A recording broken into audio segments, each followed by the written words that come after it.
you think about like what is the overarching story of Tesla truly? It's to advance the advent of sustainable transport. It's like and think about within what context this story was built. It was on the back of the financial crisis in the United States. Okay. It was Mm, back in the company IPO'd in 2010 or 2011, and it amassed this sort of like OG community that started with the company, right? Which really was a thing that's like, wow, like it almost felt like I can't believe this company is real. That was the vibe that I got. I can't believe this company is real. It's so mm, counterculture, and the leader is so different. He feels so real. He's like he just sits down and has honest conversations. You can see right through him, right? It's like there's mm. no facade. It doesn't seem like anyway, unless he's like the greatest con artist of all time, which I'm pretty confident he's not. So, um, That will be a which some shocker. people believe he is. Some people believe he is, Yeah. but I don't see it personally. But that so you think about that. What does that do? That's going to aggregate a certain type of individual that wants to be very hopeful about the future. And I think people that are very hopeful about the future ultimately are really kind-hearted people. They have a very pure soul. Sometimes too naive, honestly. Like I'm sometimes too naive when it comes to thinking about the future and the good that can happen, right? And sometimes when I realize I'm being too naive, I get too angry. I get too upset because I'm like, how is this even possible? Like I feel like I feel like I'm going into this with very good intentions and I'm just getting railroaded constantly. He's like, how can you think this of me? But anyway, that's set Mm, that aside. The thing that always stands out to me is just how nice and kind the people are in this community. And um and that's why these events exist. It's because even through this crazy time that we're going through now, with all the crazy politics, with Elon going on his political arc, with the stuff that's happening in the U.S., with the freaking violence at Tesla showrooms, right, in the United States, which are like blows my mind that um, they're not being disavowed by the other side of the political spectrum. But whatever, I'll set that aside.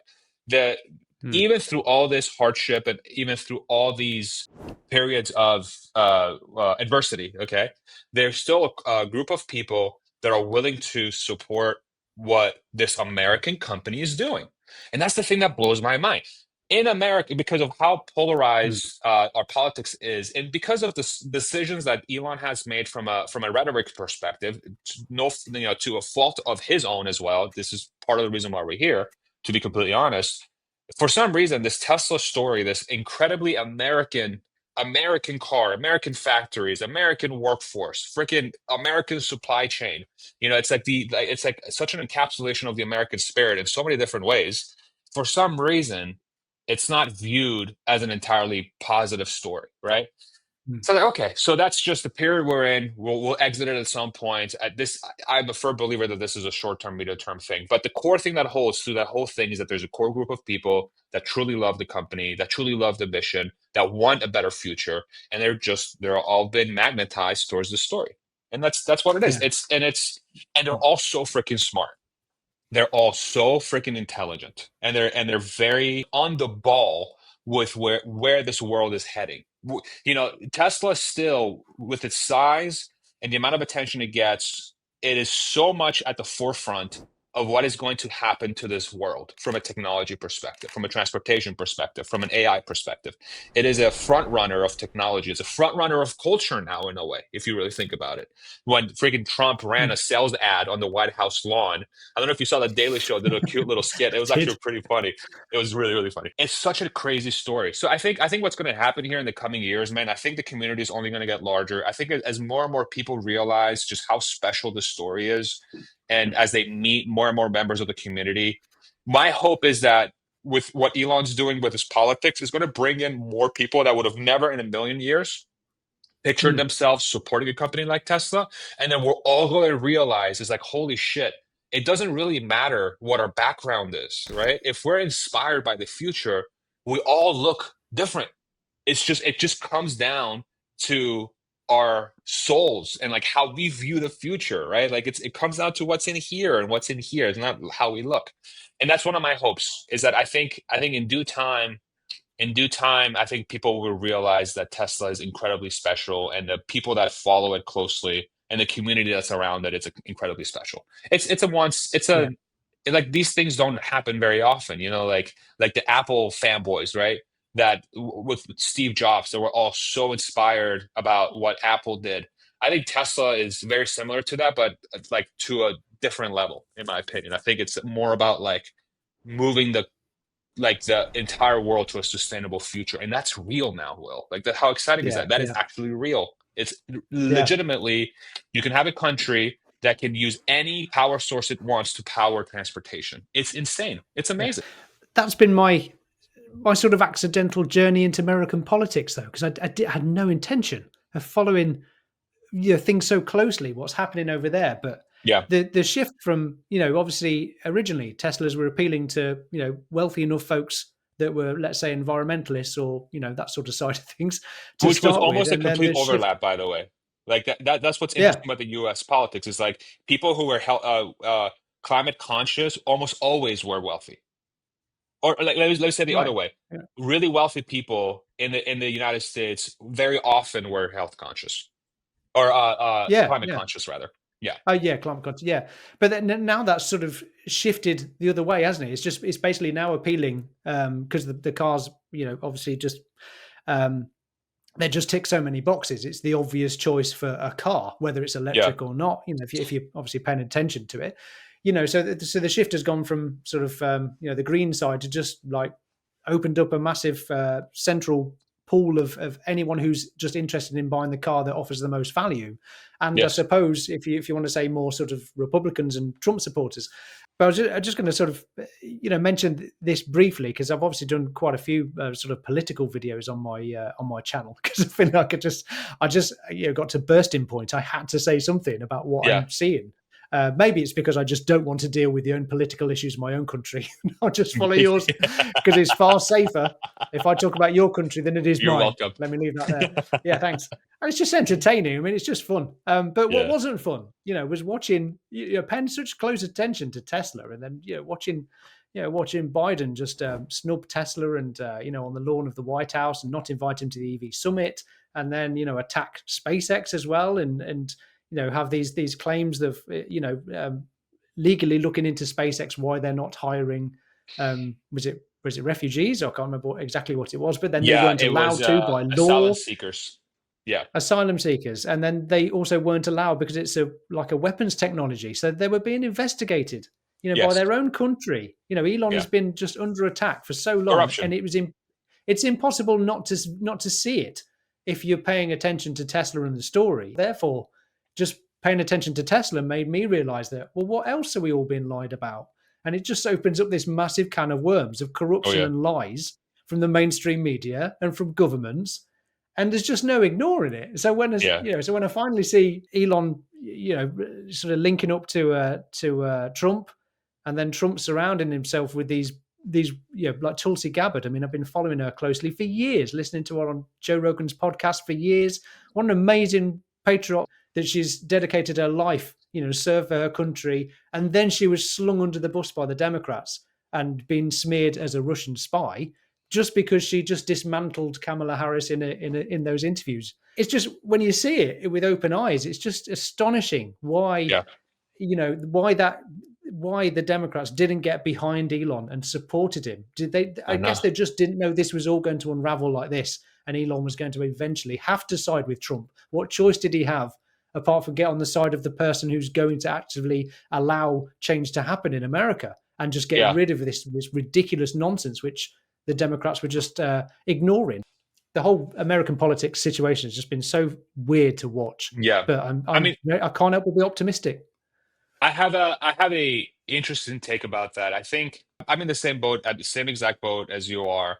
I think following the Tesla story has been a huge red pill, white pill, black pill, whatever you want to call it. It's been like a very eye-opening thing of how the politics and the media landscape in the United States works. It's very much not as honest as you think it is. Actually, it's nowhere near honest. It is bloody, it is nasty, and it's filled with lies constantly, right? Mm, So I think my perception of the Democrats' fumble with Elon, I think the Democrats in the United States are way too reliant on what they think the right data is to go after.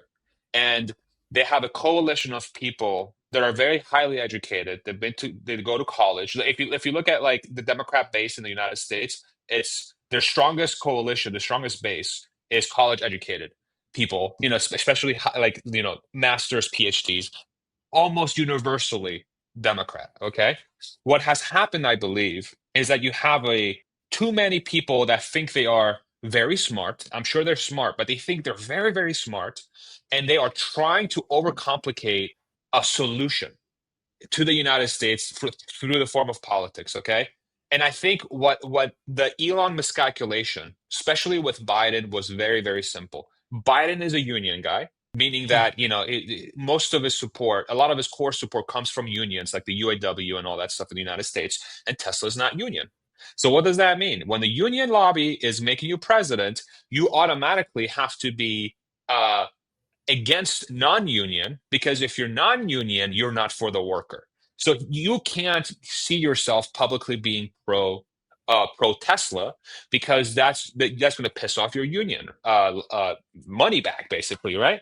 But Biden, because he was uniquely dumb in a lot of different ways, he took it too far.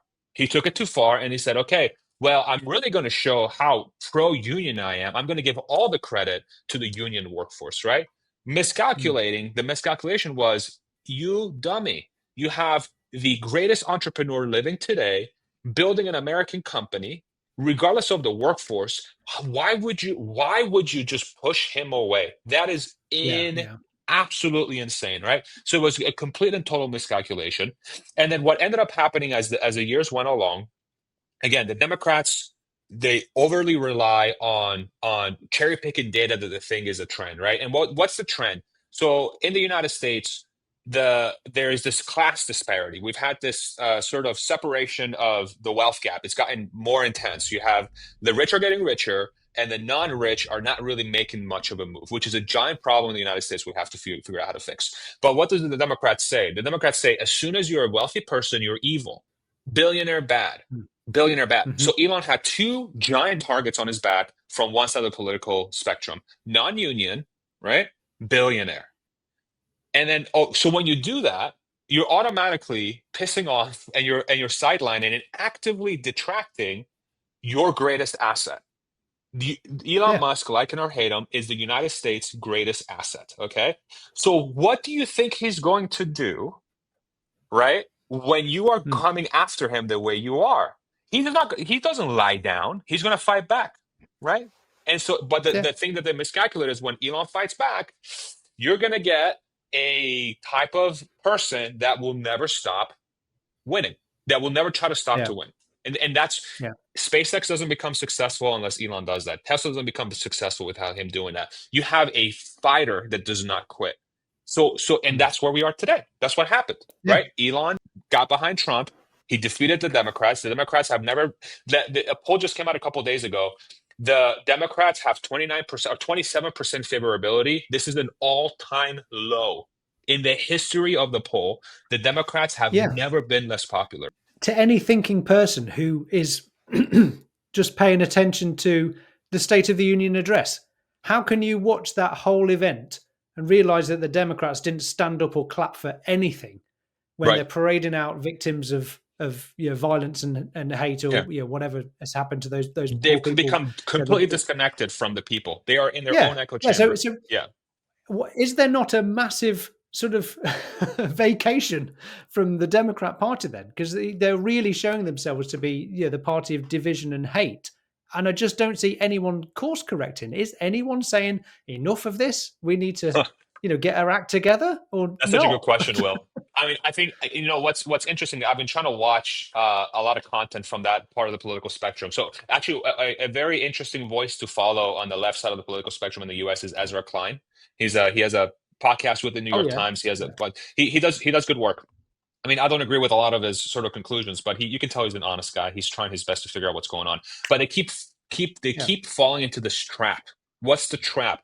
They're trying to rationalize what has happened by trying to go through all this polling data. Like, okay, so what happened to the black vote? What happened to the Asian vote? What happened to the Latin vote? Like, oh my God, like what's going on here? They're trying to view it through this weird lens of race. They're constantly trying to view everything through race.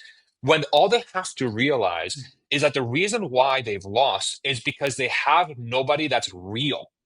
They don't have one politician that you can look at and be like, okay, he's not an actor. He's not Yeah, saying exactly. something that clearly he got a piece of paper from somebody, or somebody finds, signed him a check, and this is why they're saying that. Because the second they get pushback, they turn into this loop. It's like in computers, when you write a piece of code, you have if condition A, then answer B. And that's what all these Mm. politicians are on the left side of the spectrum. They don't have Yeah, anybody who's a real person. Trump, like him or hate him, what you see is literally what you get. He is real. And when people yeah, see yeah, real, they trust real way more than they trust an actor. That's the yeah, yeah. Democrats' problem. They don't have a real person that's leading the party. That person does not exist. No, well, two things to mention just to highlight the obviousness of that. Sharp as a tack. Yeah, sharp as a tack. I Yeah, mean, yeah, I'm sorry, who are you trying to tell that this man is sharp as a tack? It's ridiculous. He falls off his bike, he falls down the stairs, he can barely yeah, talk. And then yeah, you parade out Kamala Harris, and she can barely talk either. And she wouldn't even go on Joe Rogan's show for more than, 40 minutes was her demand? yeah, Because yeah, yeah, she yeah. can't speak freely. And when she does speak freely, it's gibberish. I make more sense than she does. How on earth was she the best candidate for the job of running for America? It's And I just, bet you will. I bet you will. She can speak freely, but this problem with the Democrat Party is that they think they have to be polished, and they can't be vulnerable. Hmm. They can't show themselves for who they are. And the Yeah, worst yeah, interpretation of that is like, okay, so maybe you have something to hide. Maybe you don't have that much substance behind you. I don't think so. Like I think what it is, like the Democrat Party has trapped itself into a quasi intellectual hole because they have so many people that went to college that think they are very smart, but in reality, they've just been programmed to regurgitate garbage. They have all this yeah, garbage data that they're trying to make sense of. You're looking at the wrong thing. You just need somebody who's real. You need a John Fetterman, you need a Josh Shapiro kind of, even an AOC kind of person like that. You just need somebody that when people see, they're like, okay, that's a real person that's actually talking yeah. to me, right? They don't, Mm. and anytime they've had that, like Bernie, as an example, Bernie is a perfect example. I don't agree with 90% of his policies, but you can tell that the guy's real. You can tell that he's actually Yeah, trying to make the country better. Okay. But what did the party actively do? They sidelined him twice, two times. And Bernie's mm. dumbass keeps going back to that party. Like, what do you do? It's so like, I just can't believe it, man. It like blows my Yeah, mind. it is. It blows my mind. Yeah, but I need to caveat all this with obviously I know I'm an idiot. So, whatever I say, it's just my opinion. Doesn't matter. You're all free to just Everyone's share an idiot. You opinions don't or even whatever. have to say it. Everyone's an idiot. We're all idiots. Oh yeah, true, true, true. Well, there we Yeah, go. All right. Well, let's yeah, let's talk on Doge while we're there as well, then, because I've spoken to many yeah, people who would love nothing more than for to see a Doge system sweep across all government bodies, businesses, yeah. schools, the NHS here in England. Why wouldn't people want to see transparency in spending and be more effective and efficient with their budgets? So, with Doge's transparent findings, which Elon recently suggests was about 80% legit waste, just on subscriptions and things like that, and 20% fraud. Why aren't Americans rallying behind slashing fraud, saving taxpayer cash, and tackling that $37 trillion deficit? So two parts. Number one is anytime Trump or Elon said something in the United States, the other side of the political spectrum has been programmed through their own faults to be like automatic bad. You can't agree with anything good that Trump and Elon do if you're a Democrat. You just can't because that's Yeah. how the party has been programmed for the Hmm. last 9 years. That's exactly what we saw with evidence, didn't we? In the what was it called? The I just said it. The debate? That's exactly what. No, no. That's exactly what we saw in the State of the Union address. Oh yeah. Exactly what we did 100%. there. You Yeah. got it. Exactly. Like you saw people sitting down for things that universally every person, doesn't matter how black their heart is. They'd be like, "Oh yeah, okay, yay. Yeah. 13-year-old Secret Service guy. Awesome." Not sat there You know? like this, which they were Yeah. doing. Completely unbelievable, just truly shocking imagery. And you're 100% right. So I think so that's number one.